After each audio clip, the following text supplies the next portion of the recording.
back to the At-Home Educator podcast, guys. It has been about a month since I have talked to you, and it makes me sad, but that's okay. I took some much needed time off. It is a new year, a new decade, and a whole new round of At-Home Educator podcasts are coming to you. I am so excited for the year to come. I've got so many great topics to talk about with all of you, so many exciting things happening in my life that I can't wait to share, and so much hope for this great new year that is 2020. Sounds weird to say, 2020. So I know that it will be a great decade. I know that we will all become better educators, moms, dads, friends, family members, anything you can think of. You'll be better at it. And that'll be because we're moving through the future together. And the best part is that you are here. So you're starting off the year in the right place. I am here to help you become a better educator, a better parent, a better anything that has to do with the realm of education and staying home. If you're new here, my name is Brittany, and it is so nice to meet you. I am a stay-at-home mom. I was a brick and mortar teacher for 2 years, and now I teach ESL online with a company called VIP Kid.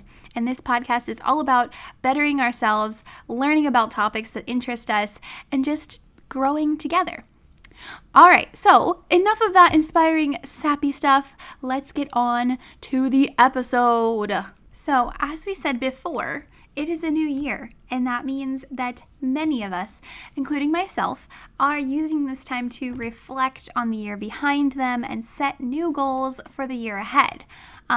New Year's resolutions are something that date back thousands and thousands of years ago. The first people that were believed to celebrate the New Year by making resolutions were the ancient Babylonians. I don't know a lot about them, but I know that they're very important for our language.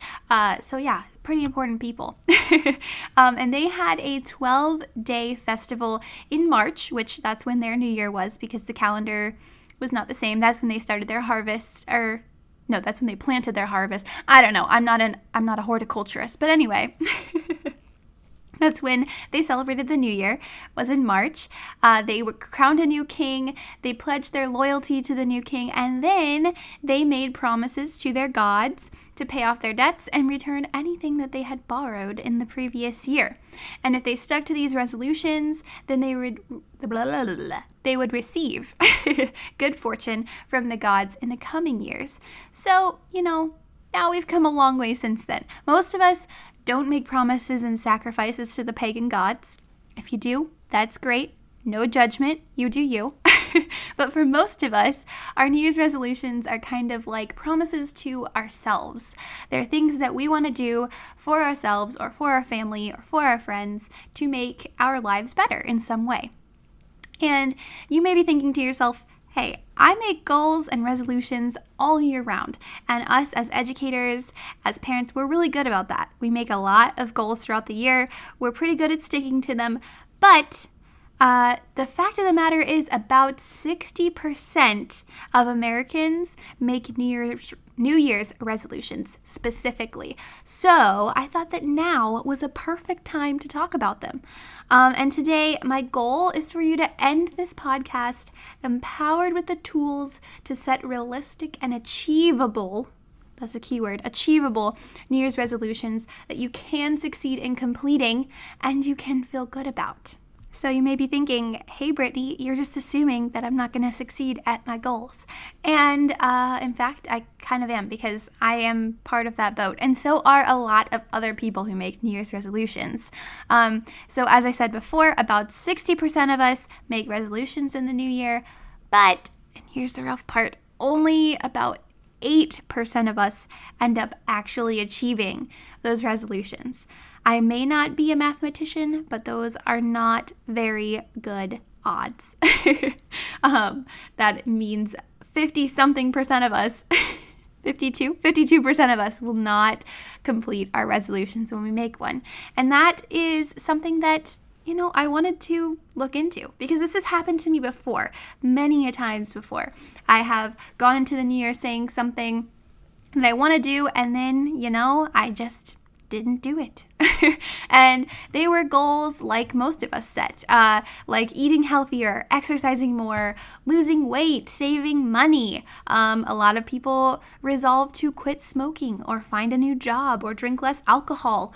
And if any of those rang a bell for you, because they definitely did for me, that's because those are the top 10, well, the top 8 New Year's resolutions that people make every year. I know that my top 2 are eating healthier and exercising more. Those are usually in there somewhere. Save money has been in there too. And these are great resolutions. These are great things that we should all be trying to do if we want to. And they're things that will better our lives. But the problem is, as we said, we don't keep these resolutions. And there's actually been a lot of studies as to why we don't keep these resolutions. And scientists have found that the top reason that we don't keep our resolutions is that we are setting unrealistic goals. Things that sound great, but really we have no way of achieving in a timely manner. We also fail to keep track of our goals, and we forget about them sometimes. And because of these things, most of us who set a New Year's resolution have actually already given up or forgotten about them or lost track of them by the 31st of January. So those 52% of us that aren't going to make it, most of us have already given up by the end of the month. That is not good news. So this is not sounding like a very inspiring podcast so far, and I apologize for that, but it's about to turn around. So all I've told you so far is that basically if you set a New Year's resolution, you're probably going to fail. But have no fear. The good news is on the way. So I have a little secret to share with you all that will help you set your goals realistically and achieve them. And it is called setting SMART goals. SMART goals are something that I used to set with my students when I was a brick and mortar teacher at the beginning of each new semester. And they're something that I set for myself now. And I will tell you, this was a very, very effective way of creating measurable success in my classroom. So if you are a brick and mortar teacher and you're looking for a way to create measurable success in your classroom or in your own life, then this is a great way for you to do that with yourself or your students.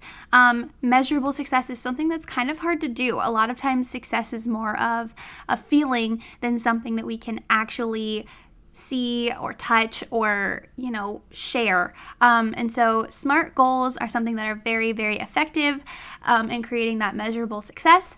And today I'm going to share my process with you so that then we can set a few SMART goals together and create our own measurable successes. So before we dive in, what I want you to do is make sure that you're ready to listen. I want you to get to a quiet place, put the kids down for a nap, go for a drive, but don't be distracted, so don't bring a pen and paper or anything. Whatever you've got to do, because I want you to hold on to this goal setting method. I wish it was a goal setting message. This is hard to talk. You guys, I'm going to be honest, it is 7 a.m. I just finished teaching and my mouth is not working correctly, so thank you for bearing with me. So anyways, I want you to hold on to this goal setting method and get somewhere where you can really pay attention. All right, I'm going to give you 5 seconds.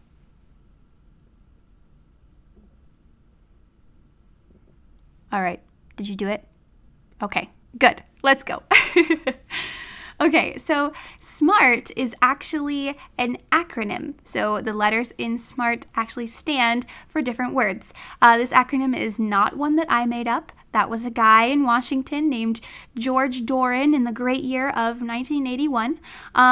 But many, many people use his method, and I am one of those people. So I'm going to share it with you today. The letters in SMART stand for specific, measurable, achievable. The A is kind of under debate. Some people say achievable, some people say attainable, some people say actionable, but we're going to go with achievable today. The R is for relevant and the T is for time-bound. So to go over that, SMART is specific, measurable, achievable, relevant, and time-bound. These are the 5 things that you want your goals, and these are small goals, to stick to. When we talk about specific, this means that you want to narrow down your goal by asking all of those important W questions like who, what, when, where, why. We want to think about who will be involved in reaching your goal. Are you doing this on your own? Do you need help? What do you want to do to achieve it? What do you need to achieve it? When should you achieve it by? This question is not as important in this first part because at the end we will go over the time a little more, but it is something you want to think about at the beginning when you're setting your goal and coming up with your goal. You're going to ask, where will it take place? Are you going to do this at home? Are you going to go somewhere and do this? Where are you going to do it? And also, and arguably most importantly, why do you want to achieve this goal in the first place? Is it important to you? What will it help you do? This specific part of setting the goal will help you narrow it down from a very, very broad idea that you may have to something much smaller when it comes to goal setting. So like before when we talked about losing weight, that's a great goal, but it's not very specific. So you want to narrow that down. How much weight do you want to lose? How do you want to do it? Where are you going to do it? When do you want to do it? All of that good stuff. All right, now we're on to measurable. Measurable, you may have guessed this, means that we want to make a goal that we are going to be able to measure in some way. Usually that means we're going to assign some sort of number to our success. So you're going to ask yourself the question, how will I know when I have achieved my goal? For example, if you want to lose weight, maybe you could say you want to lose 5 pounds every month, and that will be your measurable success. So maybe you want to lose 60 pounds in a year, right? That's correct math? Yeah. So 60 pounds in a year. Then your measurable thing will be, I will lose 5 pounds every month. That is how you will measure your success. And if you're not hitting that 5 pounds every month, then you're not necessarily being successful with your goal. That's measurable. It gets a little more complicated when you get into things that are not quite as number oriented, like maybe, I don't know, being a better friend, hanging out with your friends more. Maybe for that kind of goal, you would set like a certain number of times per week you want to talk to your friends or your family or something like that. Most things we can assign a number to in some way, shape, or form. So you just have to get kind of creative and think about how you want to measure your success with whatever goal you're trying to set. Okay, now on to achievable. I know we're moving fast, guys. We'll go through this again, so don't worry. So achievable is really where we start to dive into the good reflective stuff. This is where we really have to evaluate whether or not the goal is something we can really do. Sometimes that answer may be no, and that's okay. If we do get to this step and it is a no, then what do? We go back to the beginning. We can narrow our goal down even more. So say you want to lose 100 pounds. Maybe that's too much. Maybe that's too much right now. So maybe you don't have a gym membership. Maybe you don't have access to a lot of healthy foods. Maybe you don't have a lot of money to spend on like a meal plan or a fitness membership, something like that. If losing 100 pounds is not achievable for you, then maybe go back to the beginning and narrow it down. Maybe lose 50 pounds, something like that. Just make sure that you are evaluating whether or not your goal is realistic. If you've been smoking for I was almost at 100 years. Hopefully none of us are over 100 years old. Anyway, if you've been smoking for 20 years, maybe it's not realistic to say you're just going to quit cold turkey next week, right? It's probably going to be pretty hard. So maybe when you get to this point, you don't think it's achievable. Go back to the beginning, narrow your goal down a little more. Whatever you have to do to make that goal achievable. This is very important because if our goal is not achievable and realistic, we're not going to do it. Okay, so now on to the second to last letter, which is R. And remember that R stands for relevancy. Relevancy is also an important reality check in this goal-making process. This is where we think, is this goal relevant to the big picture of my life? Is it going to help me in the long run, or is it something that's kind of extraneous? I don't need to do it, right? So maybe your big goal is getting organized. right? And we get to this point and we think, I'm going to redecorate my house to get organized. Is redecorating your house really going to help you get organized? Probably not. It might even add more clutter to it. So maybe we want to go back to the beginning and we want to reevaluate our relevance. Maybe we want to change our goal to, I don't know, rearrange a room or repurpose some of our stuff. Something like that. Something that maintains relevancy to the big goals that we have. Okay, and that brings us to our last step, which is time-bound. Almost forgot for a second. So this is arguably one of the most important steps too. This is where you want to really narrow down that time frame in which you want to achieve your goal. All goals are going to be different. Some goals could take a year, some goals could take a month. Personally, I think setting monthly goals when it comes to SMART goals are the best way to do it, just because when you get to a long time, like a year, it gets kind of hard to keep track of everything, and it gets a little more complicated. So I recommend doing like a month at a time at most, but you can do it for however long you'd like to give yourself. And regardless of how long you give yourself, the important thing is to make sure that it is realistic. Now, I do think that it's important to note that if you are going to make a long time goal, like a year-long goal, you may want to set up some smaller time frames or some smaller goals in between your big goal. So if you want to lose 50 pounds by the end of the year, maybe make a small goal of losing 5 pounds every month or 2 pounds every week. Set like monthly and weekly goals in that year-long time frame so that then you kind of break it down and it's a little bit easier to follow. Okay, so that was a lot of information I just threw at you, and I feel out of breath, so that means I was probably talking at about 1 million miles per hour per minute. 1 million miles per minute. And so I don't want you to feel overwhelmed. I am an educator at heart, and that means that I love and embrace the I do, we do, you do philosophy. So our next step is the we do, right? So we are going to practice together setting a SMART goal. And I will be your guinea pig. I will be the one to share my deepest, darkest goal with you. It's really not that personal. But anyways, so let's do this together. So this year, the way that I started doing my goals is that I sat down and I broke my life into 3 major categories that I wanted to see improvement in. And those categories that I decided on were personal life, teaching, and financial life. And in each of those categories, I chose one big, broad goal that I'd like to achieve. So my plan is to create smaller SMART goals each month that will help me with each of these categories that have my big goals in them in the long run.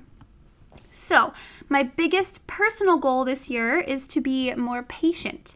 I have a tendency to kind of get wrapped up in situations, and then sometimes I get really angry or I yell, and then a few minutes later I'm like, wow, that was really stupid. Why did I do that? That was dumb.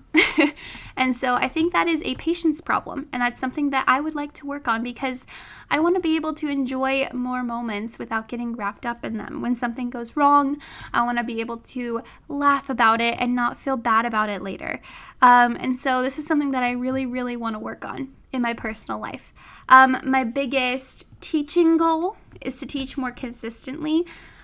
Towards the end of the year in 2019, we did a lot of traveling and we had a lot of people visit. And to be honest, I had a lot of excuses for closing slots, for working, and that's not really conducive to a consistent teaching schedule. So in 2020, I want to teach more consistently to hopefully build up my bookings even more and to make more money, which also helps my financial goal.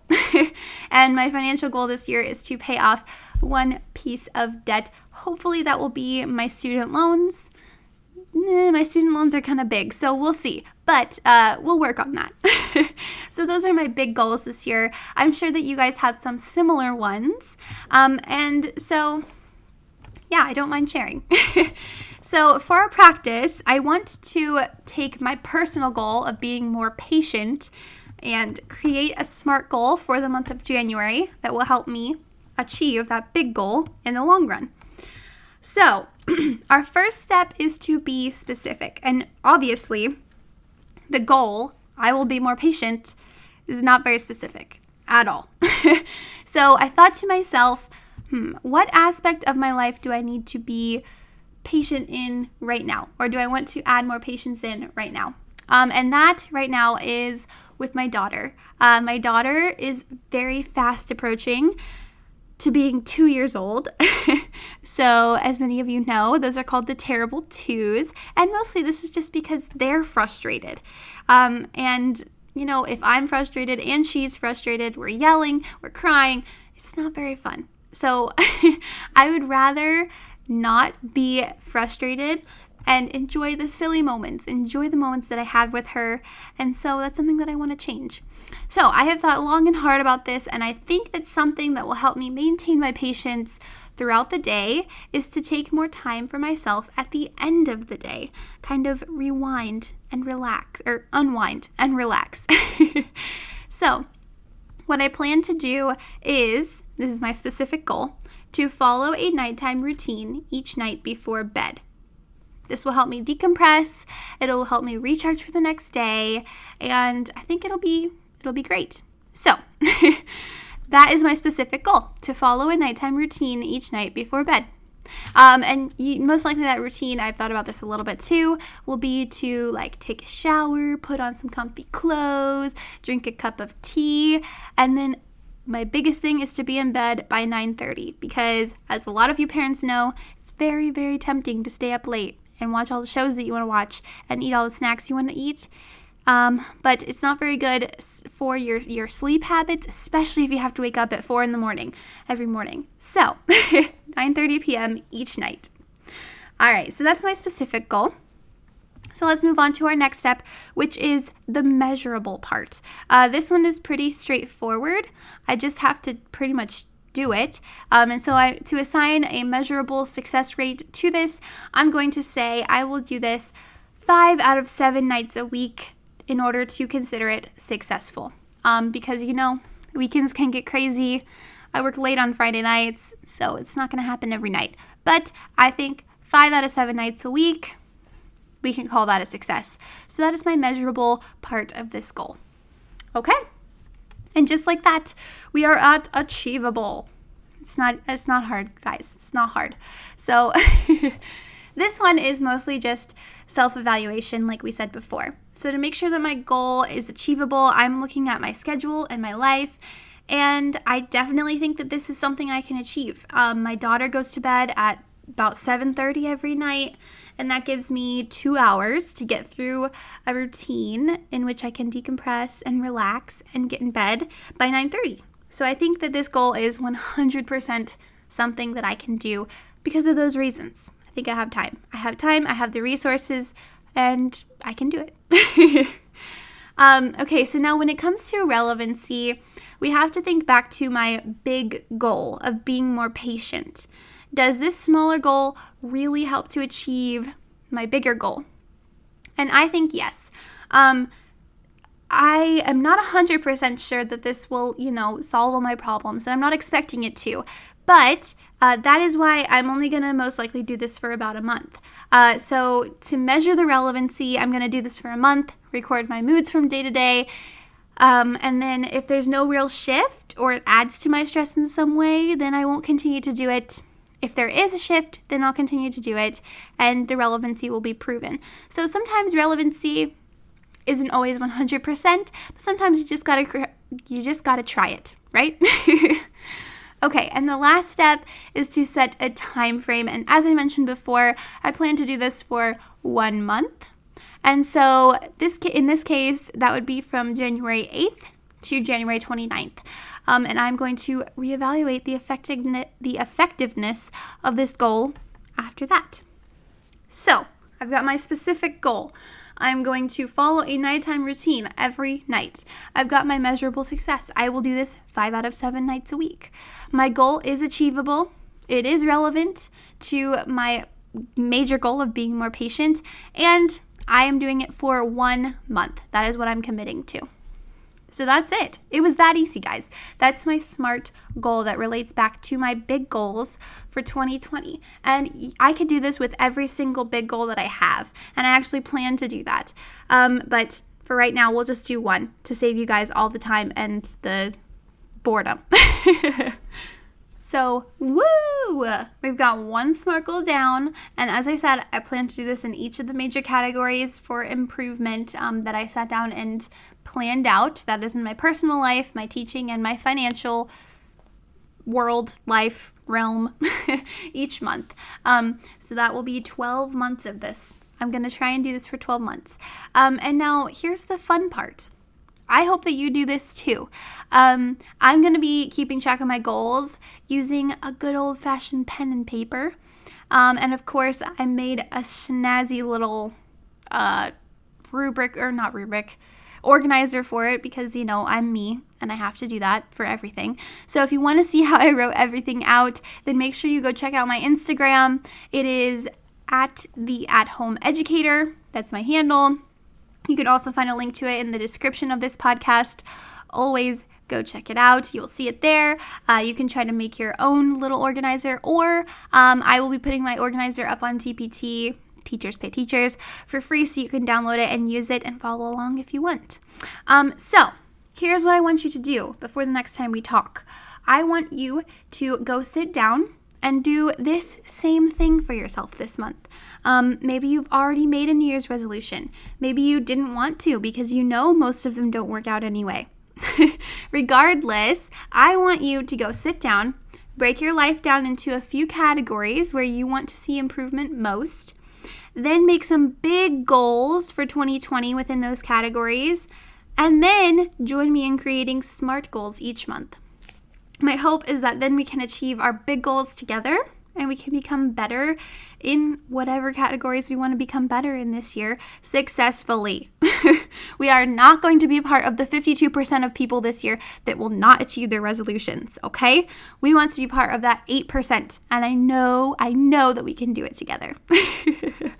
So, as always, it was so good to talk with you all today. I hope that you learned something new. You're feeling not expired. You're feeling inspired, and you have a great outlook for the year ahead. Remember, the best way for you to support this podcast is to share it with your friends. So make sure that you do that if you liked this episode, and I'd love to hear what you liked or didn't like. So remember, all of my contact info and social media are in the description. Let me know. Reach out. I love to talk to you. So let me know what you think. Most important of all, don't forget to teach regularly, play often, and live your best life. I will talk to you all again very soon. Bye, guys.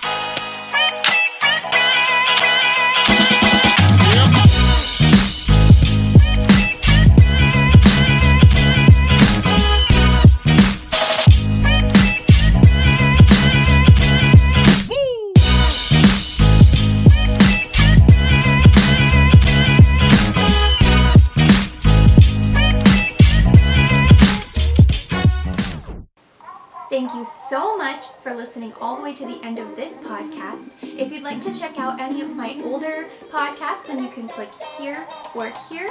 If you'd like to follow me on any of my social media, then you can find those in the description below. Don't forget to subscribe and click the bell so that you are notified every time there is a new episode, and I cannot wait to talk to you again soon. Bye! Say bye-bye!